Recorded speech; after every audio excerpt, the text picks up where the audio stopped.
روئے بد رود جا دیکھتے رہ گئے کہ روئے بد رود جا دیکھتے رہ گئے ارے چہرہ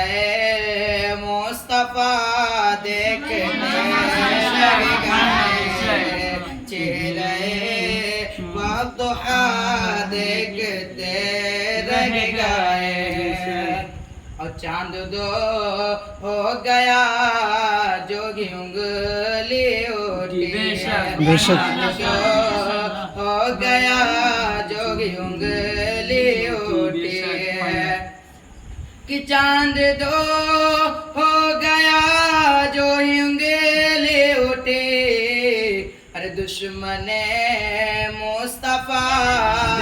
دیکھتے رہ گئے بے شک سبحان اللہ بے شک دشمن مصطفیٰ دیکھتے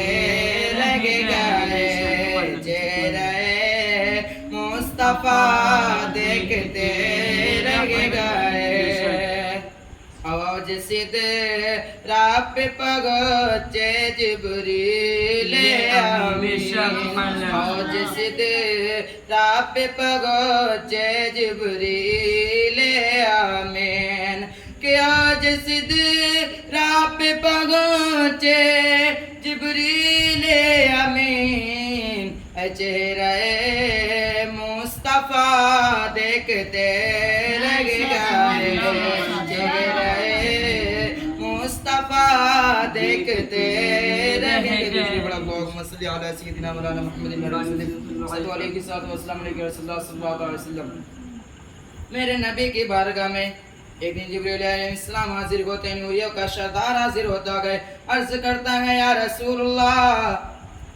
اللہ تبارک و تعالیٰ نے آپ کے چہرے انور پر ایک نگی 70,000 پردوں کو ڈال کے بھیجا گئے یا رسول اللہ پردے گھٹا دیجئے رکے زیبا کا دیدار کرا دیجئے بے شک میرے نبی نے فرمایا اے جبرائیل تم اپنے اللہ تبارک و تعالیٰ نے تمہیں 600 پر آتے کہ اے جبرائیل اپنے 600 پروں کو کھول دو تم اپنی اصلی حالت میں سامنے حاضر ہو جاؤ حضرت وسلم کرتے ہیں یا رسول اللہ اگر میں نے اپنے 600 پروں کو کھول دیا تو پوری روح زمین تنگ پڑ جائے گی یا رسول اللہ اللہ تبارک و تعالیٰ نے مجھے 600 پر آتا کہ یا رسول اللہ اگر میں اپنے 600 پروں کو کھول دیا تو پوری روح زمین چھوٹی پڑ جائے گی یا رسول اللہ اگر مجھے دیکھنا گئے تو یا رسول اللہ آپ کو سدرا پہ آنا ہوگا آج ہمارے نبی کچھ نہ بولے خاموش رہ گئے لیکن آ گئی وہ شب آ گئی وہ معراج کی رات 27 رجب کی رات گئے معراج والی رات گئے میں نبی جبریل اسلام کے ساتھ آسمانوں کو پار کرتے ہوئے آسمانوں کو عبور کرتے ہوئے میں نبی مقام سدرا پہ حاضر ہوتے ہیں میں نبی کے لبوں پہ مسکراہٹ ہے میں نبی نے فرمایا اے جبرائیل بار یادہ پورا کرو بے شک کرتے ہیں یا رسول اللہ حضرت اسلام اپنا 600 پروں کو کھولتے ہیں میں نبی جیسے حضرت اسلام کے 600 پروں کو دیکھ کر فرمایا جبرائیل الوداع ہم چلتے ہیں اسلام نے عرض کیا یا رسول اللہ اللہ تبارک و تعالیٰ نے آپ کے حسن و جمال پر ایک پردے نہیں بلکہ 70,000 پردے کو ڈال کے بھیجا گئے یا رسول اللہ پردے گھٹا دیجئے رکے زیبا کا دیدار کرا دیجئے تو میں نبی نے فرمایا اے جبرائیل ہم نے تجھ سے دنیا میں کہا تھا کہ اپنی اصلی چہرہ دکھا دے تو نے کہا تھا کہ مجھے دیکھنا گئے تو سدرا پہ آنا ہوگا اب یار جبرائیل اب سن اگر مجھے دیکھنا گئے تو سدرا سے آگے آنا ہوگا نے کیا کہا حوض سدرا پہ پہنچے جبریل امین آج سدرا پہ پہنچے جبریل امین ارے رفعت مصطفیٰ دیکھتے سبحان اللہ رفعت مصطفیٰ دیکھتے رہ گئے اللہ تبارک تعالیٰ اپنی قرآن مجید میں فرماتا گئے یا ایھا الذین آمنوا ادخلوا فی السلم کافہ ولا تتبعوا خطوات الشیطان انہ لکم عدو مبین اللہ تبارک تعالیٰ نے فرمایا یا ایھا الذین آمنوا ادخلوا فی السلم کافہ اے ایمان والو مکمل طریقے سے اسلام میں داخل ہو جاؤ. بے شک. کس طرح اسلام میں داخل ہو جاؤ میں تمہیں ایک مثال کے ذریعے سمجھاتا ہوں. جیسے میرے ہاتھ میں ایک گلاس دیجئے, اس میں ایک سکہ نائیے. اب میں جتنی آسانی کے ساتھ اس سکوں کو گلاس میں نایا تھا اتنی آسانی کے ساتھ میں اسے باہر نکالوں گا. اب اسی گلاس میں تھوڑا سا پانی ناتا ہوں, پھر اسی گلاس میں تھوڑا سا رنگ ناتا ہوں. اب اس دونوں کو میں ملا دیتا ہوں. اس کے بعد قسم خدا کے مسلمانوں اگر میں پانی کو رنگ سے جدا کروں گا تو پانی رنگ سے جدا نہیں ہوگا. تو اللہ تبارک و تعالیٰ نے فرمایا اے ایمان والو میں تمہیں گواہ کرتا ہوں, اے ایمان والو میں تمہیں بتاتا ہوں اسی طرح تم بھی اسلام میں داخل ہو جاؤ کہ دنیا کی کوئی بھی طاقت تمہیں اس سے جدا نہ کر سکے. بے شک سبحان اللہ سبحان اللہ اللہ. تبارک و تعالیٰ نے فرمایا وَلَا تَتَّبِعُوا خُطُوَاتِ الشَّيْطَانِ, بے شک, شیطان کی پیروی نہ کرو. بے شک, اِنَّهُ لَكُمْ عَدُوٌّ مُّبِينٌ, کیونکہ وہ تمہارا شیطان کھلا ہوا دشمن ہے. بے شک, بے شک. آج ہمارا حال یہ ہے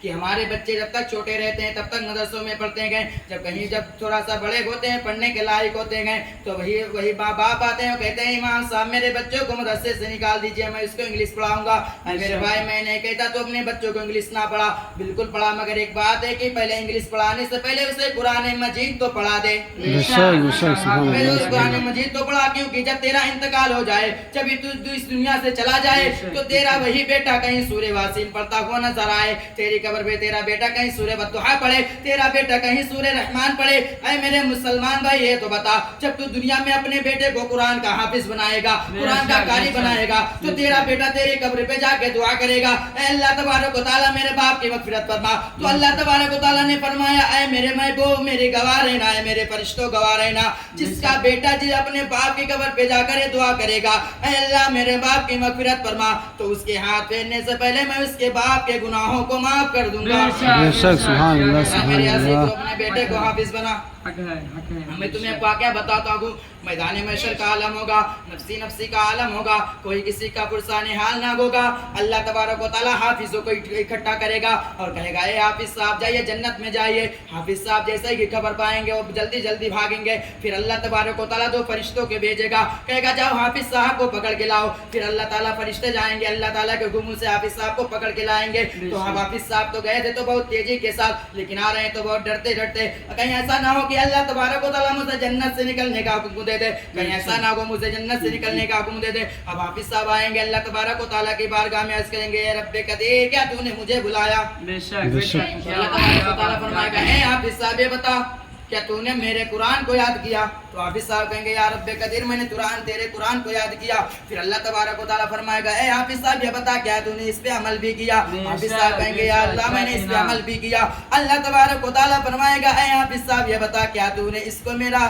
یا تو نے اس کو سچا قرآن سمجھ کے تو اپنے سینے میں بسایا؟ تو حافظ صاحب کہیں گے یا رب قدیر میں نے دنیا کی سب سے واحد کتاب سب سے پوتر کتاب تیرے قرآن کو جی مان کر میں نے اپنے سینے میں بسایا. تو اللہ تبارک و تعالیٰ فرمائے گا اے حافظ صاحب اتنے چپکے جنت میں مت جائیے, بلکہ جنت کے دروازے پہ کھڑے ہوئے قرآن پڑھنا شروع کرے. جہاں سورہ والناس ختم ہوگا پوری جنت کو تمہیں مالک بنا دیا جائے گا. بے شک سبحان اللہ سبحان حافظ اللہ. صاحب جنت کے دروازے پہ کھڑے ہوں گے, قرآن پڑھنا شروع کر دیں گے, سورہ فاتحہ سے سورہ والناس تک پڑھیں گے. اب مجھے بتاؤ